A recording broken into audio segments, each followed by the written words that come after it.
పితా పుత్ర పవిత్రాత్మ నామమున ఆమేన్. మొదటి పఠనం ఈ విధంగా పలుకుతుంది. ప్రభువు సజ్జనులను కాపాడి వారిని శత్రువుల వారి నుండి రక్షించి వారికి కీర్తిని దయచేయును. కనగా ప్రభువుకు విధులులమై ఆయన ఆగులకు కట్టుబడి జీవించడకు ప్రయత్నించదము. రెండవ పఠనం మనము విశ్వాసము కలిగి జీవించాలని పలుకుతుంది.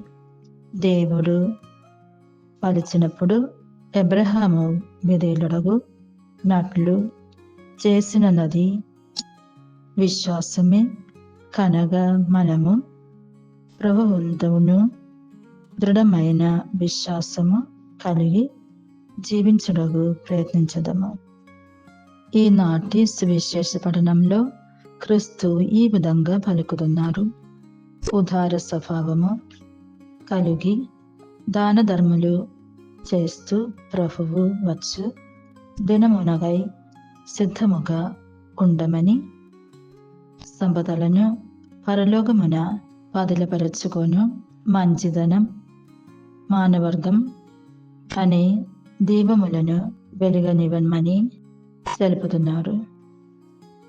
సోమరులై కాక నిర్లక్ష్య స్వభావమును వదిలిపెట్టి జాగరుగులై ప్రభువు వేంచెయ్యు కార్యకై సిద్ధం కావాలి. ఎగువగా పొసగిన వాని నుండి ఎగువగా అడుగబడును.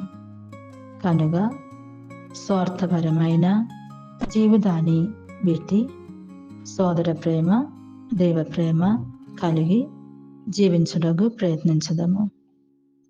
దేవుడు మిమ్ములను దీవించునుగాక.